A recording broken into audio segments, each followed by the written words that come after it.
Welcome back to the channel, guys. Yes, it's me again, Gaz, and thank you for joining us on our cruise channel. Whether you're a first time cruiser or someone who's sailed a dozen times before, every cruise has its own story to tell.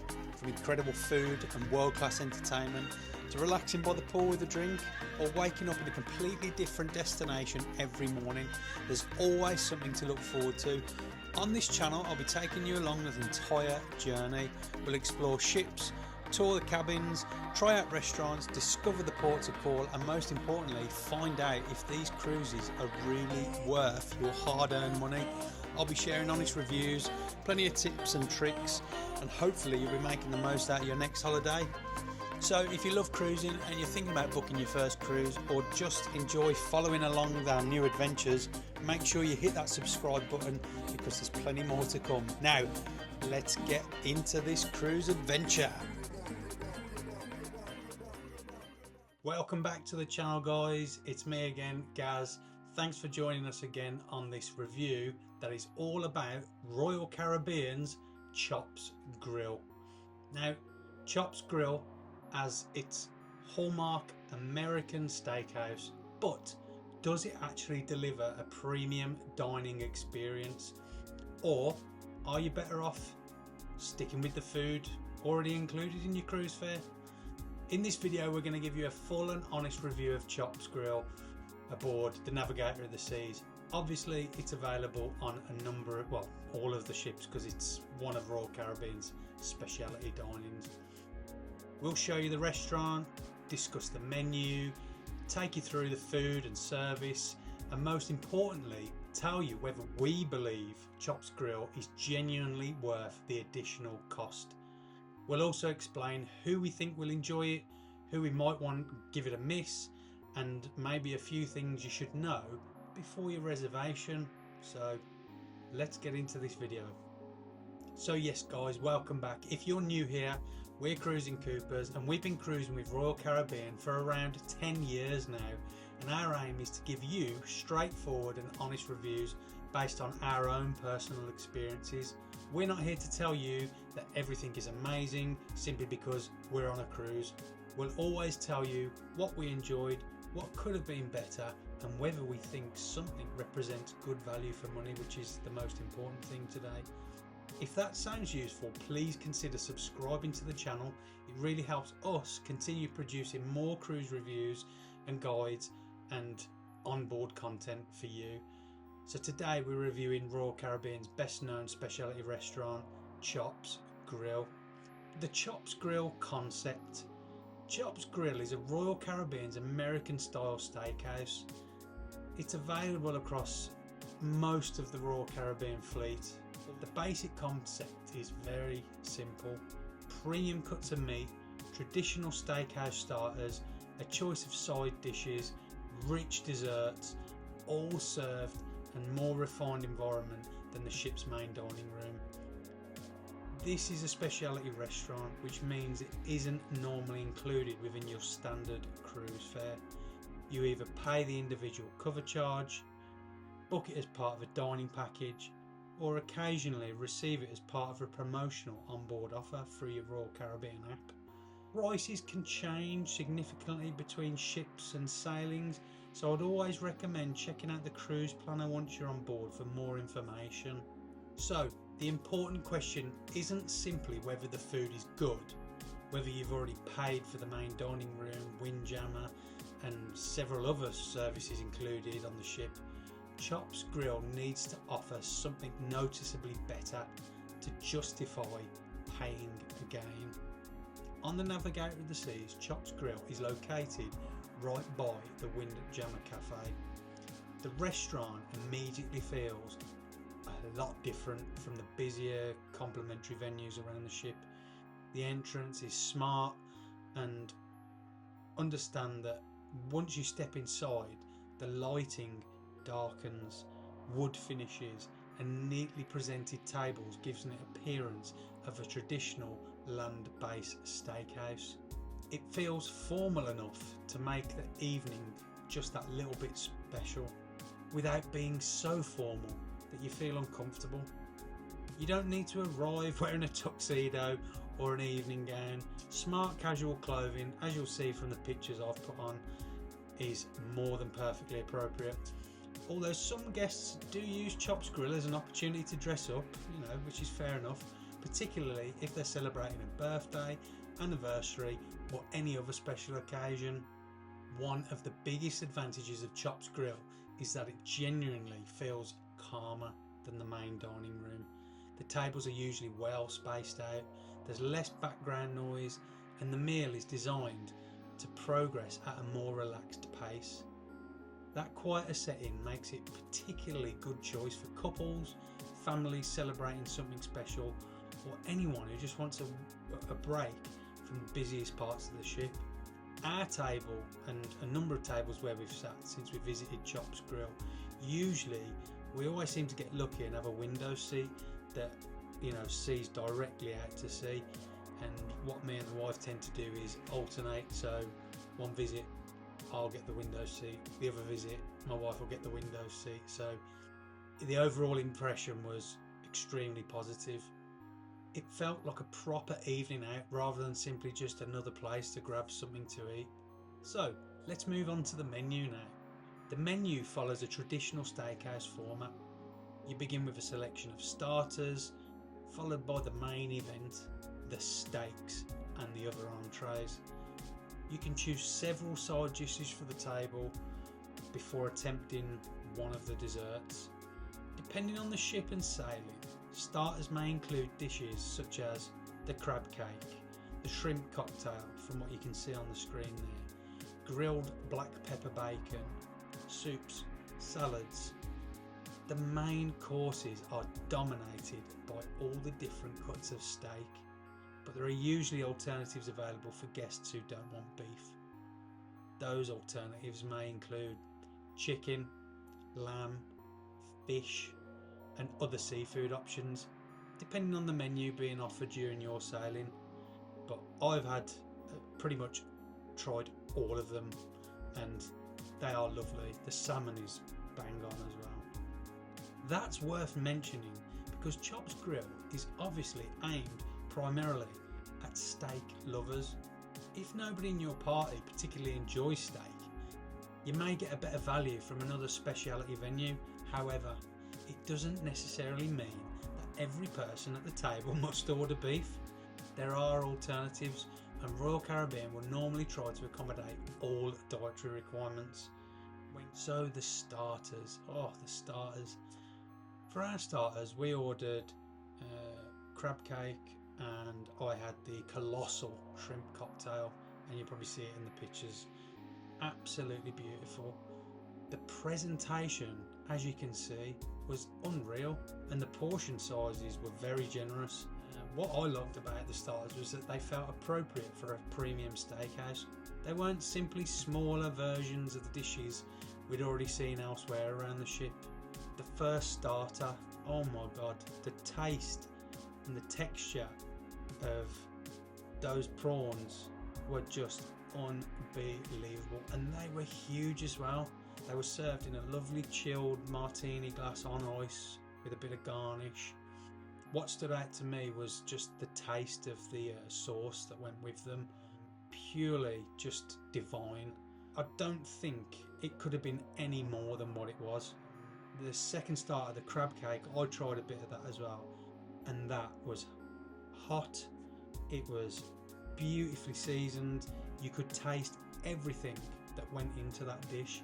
So it's not like you have a bite and you just get one flavour of fish.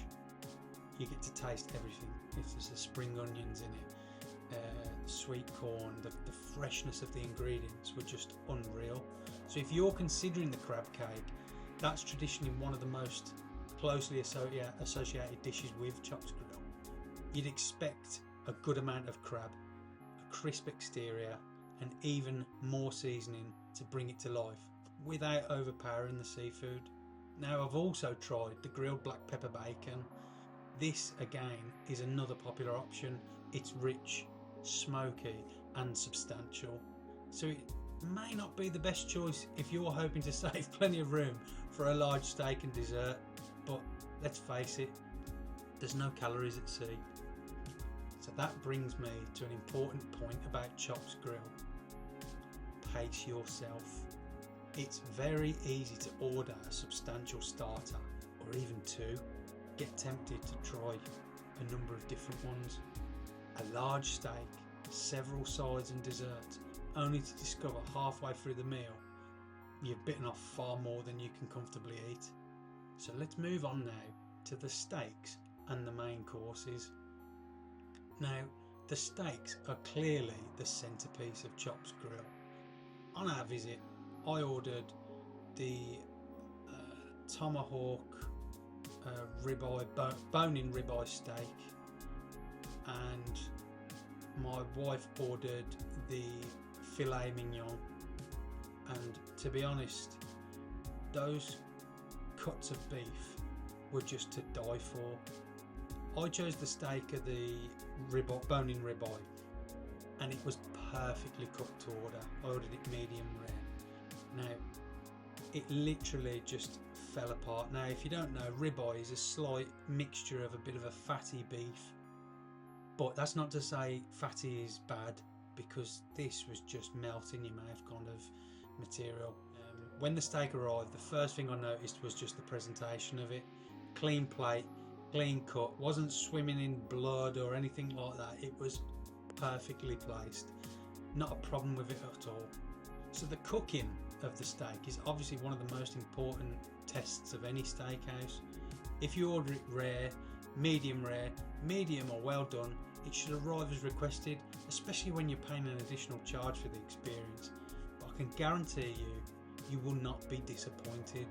My steak was cooked perfect, and when we cut into it, the centre, it was just as you would expect for medium rare. The quality was noticeable, better than, and even similar to the main dining room, but an enhanced version. The steaks we experienced were to die for. Now, that distinction is essential because the main dining room can already serve some enjoyable beef dishes. Chops Grille has to provide a better cut.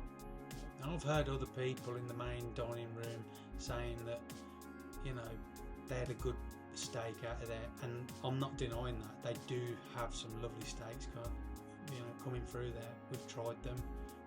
If, for example, your steak isn't cooked how you asked for it, no pun intended, but that's a very rare occasion, I'd just recommend saying something straight away, because they'll just send it straight back and prepare you a new one, make it right for you. But like I say, it's very rare that would happen. You're paying for a premium meal, and the staff would normally prefer the opportunity to correct it rather than just to discover it at the end that you was disappointed. So there's no need to be awkward or confrontational. Simply just explain how you ordered it and what you think seems wrong, and a good restaurant should always resolve the issue professionally. Let's move on to the side dishes. The side dishes at Chops are genuinely served for sharing. Depending on the menu, you might find options such as mashed potatoes, baked potatoes, macaroni and cheese, creamed spinach, asparagus, mushrooms and fries, tater tots, all sorts of different varieties. We selected a bit of everything that was on the sides menu. Now, people are probably thinking, everything? Yes, everything, because you remember they come in small little dishes, and they're not just sending you loads. They're going to look at it and say, well, there's two people sat there, and we want to try a bit of everything. They're not going to bring us out heaps of food, because if we eat it all and we want some more, we can just ask for more. It's not a problem. Our favourite that we both agreed on was the Grille tater tots. Unbelievable. They were just so cheesy and light, and just the mash inside was just beautiful. Real nice side that was. And also the asparagus is lovely there as well. So the advantage of sharing sides is that everyone gets to try several things. The disadvantage is that it becomes very easy to order too much, like we just discussed. So your server will normally advise you on how many sides are appropriate for the size of your party, and that's advice worth listening to, because it's not nice when you've got tables full of food that they've prepared and brought out and you can't eat it. It's just common sense. If there are two of you, like we described, you'd probably only need to order a very select amount of each if you wanted to try everything, because the steaks are already substantial on their own and there's still dessert to come. So when it comes to side, this is an area where premium restaurants can sometimes fall short. A steak may be excellent, but if the sides taste mass produced or arrive lukewarm, it can affect the overall experience. But fortunately for us, every time that we've ever dined there during our meals, they've just been excellent. So now let's move on to the service. Service can completely change the impression of the specialty restaurant. You're not only paying for the ingredients, you're also paying for the quieter seating, the personal attention, and the meal that feels more polished than usual on board dining experiences. Our servers that have looked after us over the years have been amazing, and that's not just me saying it because I'm loyal to Royal Caribbean. This is an honest review, remember. Every single one of them are highly trained in these specialty restaurants, and they cannot do enough for you. So we have always had, top service from them. We're always welcomed. We're always explained through the menu, even though we've been there and we probably know the menu off by heart. And we're given enough time as well between courses. They'll always ask, do you need a little bit more time before we prepare the mains? Because everything's cooked fresh to order. Our drinks were kept topped up, and the server always checked that if we wanted something different as well, because you have the choice of still water, sparkling waters like Pellegrino, ask you if you want more wine or cava or champagne or whatever it is you're drinking with your meals. So they're consistently always checking on you without interrupting the meal, and without it being too often. They just get it right. The best service feels attentive without becoming intrusive, if you know what I mean. And during our visit, we've never experienced someone being overbearing. Can I get you? Can I do? Yeah, because it almost, like we say, becomes a bit of a pain. So, with the service in mind, I wouldn't book Chops Grille if you need to be somewhere else within an hour. So if you're looking at your watch and we've got to get to the show, we booked the restaurant at 7 and the show starts at 8, forget it. This is intended to be a proper sit down meal, and I would allow at least an hour and a half, potentially even up to 2 hours, especially if the restaurant is busy or you're ordering several courses. So if you're planning to see a show afterwards, leave yourself a comfortable gap. The last thing you want is to be rushing dessert because you've only allowed a few minutes to reach the theatre and you've got to walk all the way back to the front of the ship to get it. It just doesn't make sense. So now let's move on to the desserts. This is the part what people have probably been looking forward to. After the starters, the steaks and the side dishes, we reached the point where most sensible people would probably admit defeat. Naturally, we ordered dessert. We chose the royal cheesecake and the chocolate, I think it was the chocolate gâteau, something of that, chocolate fudge cake, chocolate fudge cake. The royal cheesecake is standalone. It's called the royal cheesecake simply because it is like purely decadent. The size, the flavour, the pure presentation of it just makes you feel like, oh my god, this is amazing. And even with the chocolate fudge cake, when I say it's chocolate, it is like pure, like thick chocolate that you can't even. I'm struggling with the words. Can't even describe it. It's just pure decadence. Now, Royal Caribbean desserts can sometimes look more impressive than they actually taste, so I always judge them on flavour rather than presentation alone. They tasted as good as they looked. The portion sizes were brilliant, not too big and not too small, and one dessert could potentially have been shared, although that depends on how generous you're feeling. Our favourite is definitely the royal cheesecake, and if we return again to Chops Grille, that's the dessert I'll probably go to again. So let's just have a recap over drinks and using drinks packages whilst you're in the specialty dining. Now, drinks aren't automatically included simply because you've paid to dine at Chops Grille. Normally, drinks package rules apply, so if you've got a drinks package, you can just carry on and order whatever you want. They do have a wine list that you can have additional charges for premium wines, but your normal drinks package will just normally cover, you know, the majority of what's available. If you don't have a drinks package, wine, cocktails, soft drinks and other chargeable beverages will be added to the bill. Water, tea or coffee arrangements can vary, so just always check with your waiter to see if you're unsure. Don't be afraid to ask. Now, Chops Grille also offers wines intended to complement the steaks. Now, I've done reviews before about Chef's Table, about wine pairing with meals and how important that lesson taught me about what wines I might order with certain dishes that I can pair with the meal to enhance it some more. So yes, some of the wines that they sell are of a small premium extra, but it's worth looking at the price and ordering, say, a glass if they allow it, or even a bottle. You don't have to drink the whole bottle there, because you can take it with you if you only want 1 or 2 glasses. So wine can add a significant amount to the final overall experience. For me personally, if I have like the fatty beef ribeye, bone-in ribeye steak, I will 100% have a bottle of Caymus wine. Now, I know that's like a little bit more of a premium. I think with the drinks package you get a slight discount on the bottle, so that probably roughly comes into about close to like $100.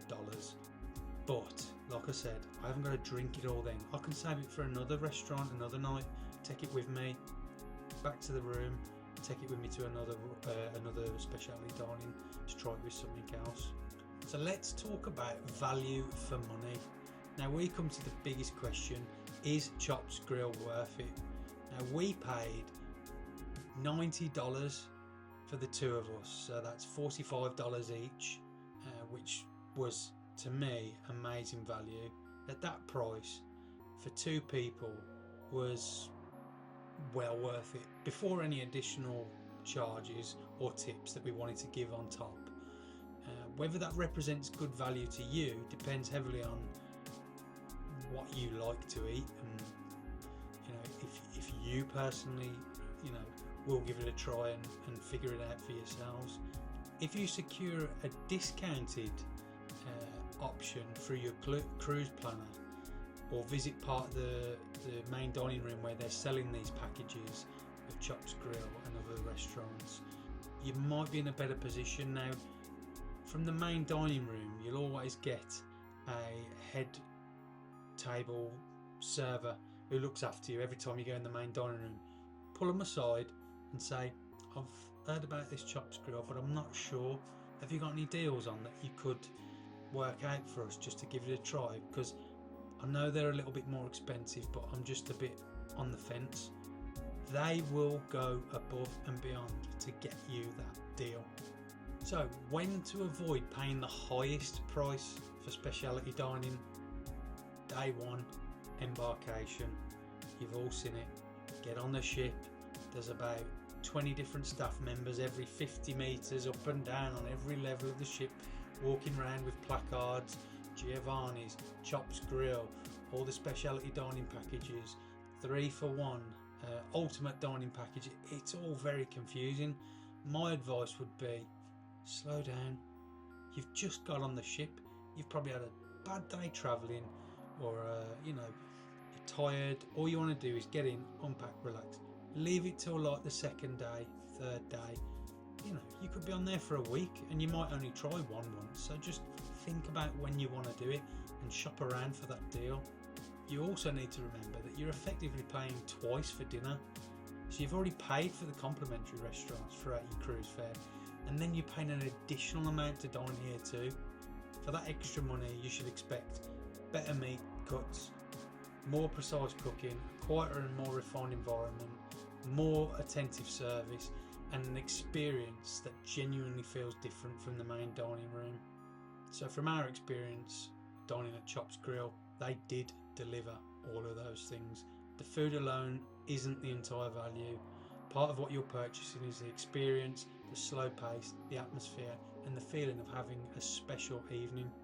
If you're simply looking for the greatest possible quantity of food, the Windjammer already exists for that and has plenty available. Chops Grille is about quality, service and atmosphere. So what are the positives? First of all, quality steak. Second, atmosphere. It provided a welcome change from the busier venues. Thirdly, the sides. They were a positive complement to the meal.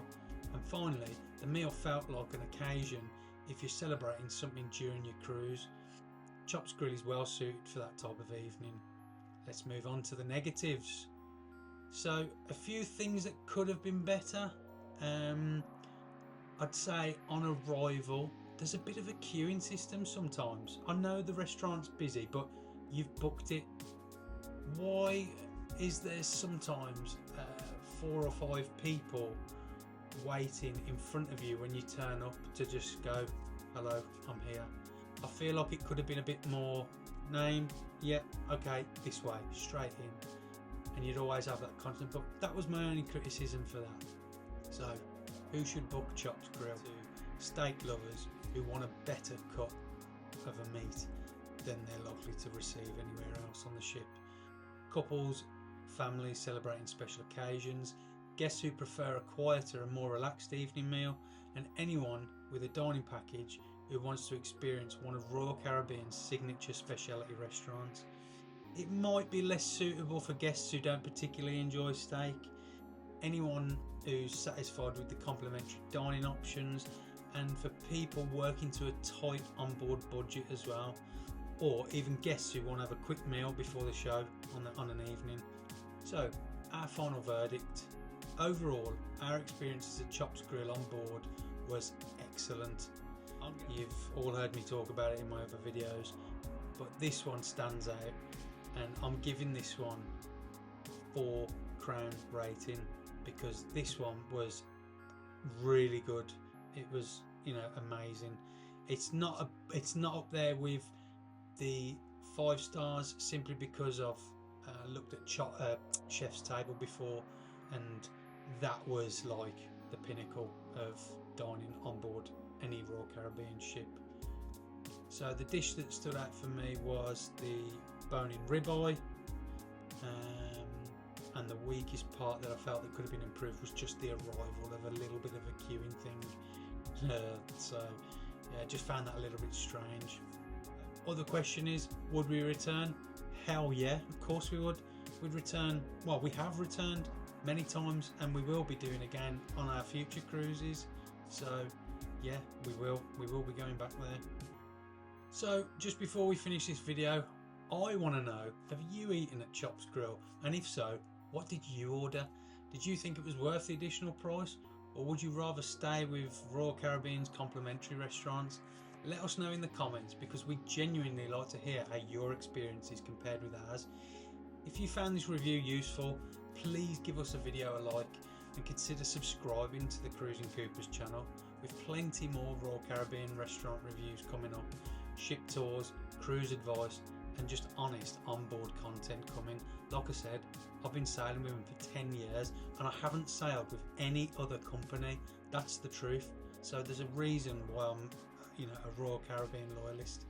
So thank you very much for watching. Until next time, take care, and we'll see you on the next Cruising Coopers adventure. Well, that's it for now, folks, for this adventure. I just want to say a genuine thank you for taking the time to watch and coming along on the journey with me. I hope this video has given you a little inspiration, a few useful ideas, or simply just a chance to escape for a while and enjoy life at sea. If you did enjoy the video and you'd like to see more, you're always welcome to subscribe and follow along.